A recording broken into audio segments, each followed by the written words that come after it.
Bibili kayo ng Corsa, dapat laging may sticker na ganito. Kasi marami nang lumalabas na gulong ng Corsa na mga peke.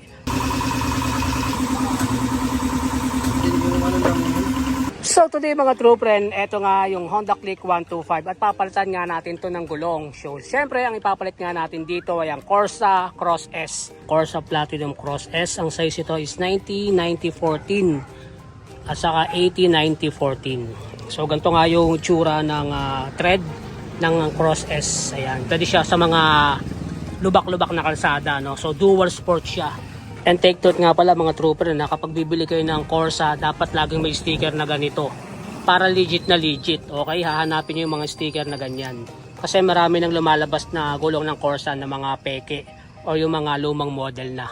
Okay? So ayan yung mga basihan natin. Para may guide lang tayo.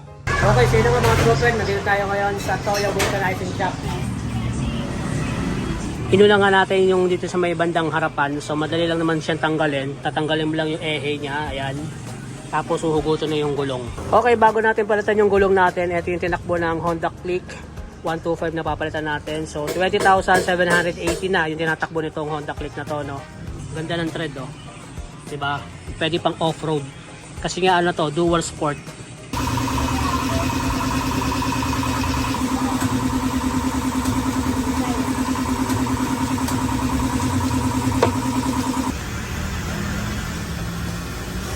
Madalang style, maporma talaga. Okay, so ito na siya, oh, nakakabit na, bilis lang, oh, saglit lang, di ba? Ayun, oh. Ganda. Ayun, oh. Tinatanggal ng likuran na gulong natin. Ano lang din, ano lang.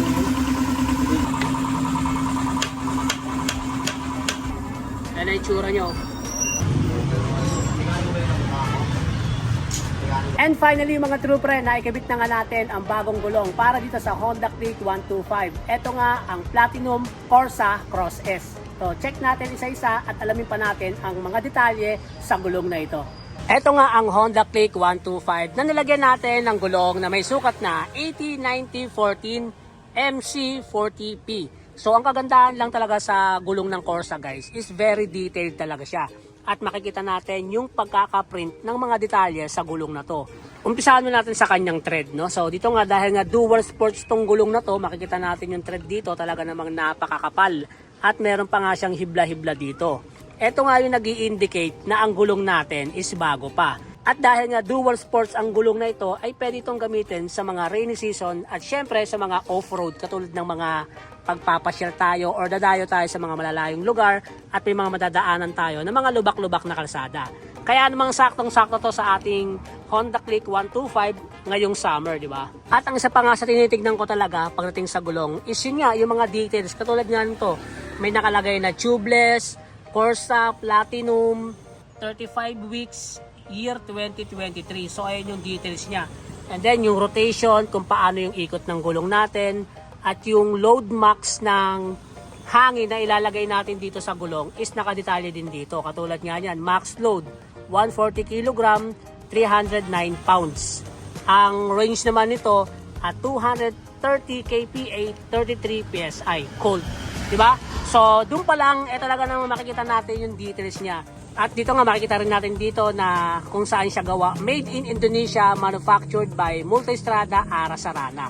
Di ba? So yun yung mga isa sa mga hinahanap ko pagdating sa gulong natin. Kumbaga yung tipong kapag tinanong ka ng mga tropa mo, ng kaibigan mo, kung saan ba gawa yung gulong mo? Anong hangin ba ang dapat na ilalagay natin dyan? Di ba? So alam na agad natin. Saan ba yung rotation, tamang rotation niya? Kasi minsan nagkakamali ng kabit dito yung mga nagbo-vulcanize eh. So hindi nila alam kung anong rotation. Yung mga details ng gulong ay malalaman agad natin dun sa mga naka-detalye sa gulong na to, di ba? At para naman sa gulong natin sa likuran, may sukat nga to na 90-90-14 MC46P. So ganun din, same din sa harapan, very detailed din at saka maganda yung pagkakahulma ng mga lettering, kung paano siya ginawa. Unlike nung ibang gulong na parang wala siyang details, ang konti ng details niya. Alam niyo yun, yung parang hindi talaga siya binigyan ng magandang proseso. Charot. So ayun nga, no, makikita natin sa tread niya, ayan. Napakakapal ng ating dual sports So saktong-sakto talaga to ngayong summer ride. Kaya kung naghahanap kayo ng magandang klaseng gulong para sa ating mga Honda Click 125 katulad nga nito, subukan nyo rin itong Corsa Cross S. 20,728 yung kanyang record. So, balitaan ko kayo, update ko ulit kayo kung ilang kilometro ang tatakbuhin ng gulong na to bago siya mapudpod. Diba? Kung makikita nga natin dito guys, ayan tingin nyo, mga ilang taon kaya bago mapudpod to. Diba? Ang kapal Yan, check nyo sa may side. Ayan yung side and then yung pinaka-detail sa may loob. Ayan. Diba? Ang kapal niyan. Ayan ang haba nga ng kuko ko. Ayun. So, malalaman natin yan kapag tinakbo na natin to sa mga daily rides natin at the same time sa mga long rides. Subukan na nga natin tong Corsa Cross S sa mga long rides at saka sa mga endurance. Kaya ma-advise ko to sa mga naghahanap ng gulong para sa inyong mga motorsiklo, kung anong klaseng gulong ba yung magandang klase. Syempre yung nasubukan na rin natin, yung ipapakita ko sa inyo. At ayun na nga mga true friend, ang ilang mga details dito sa ating Corsa Platinum Cross S.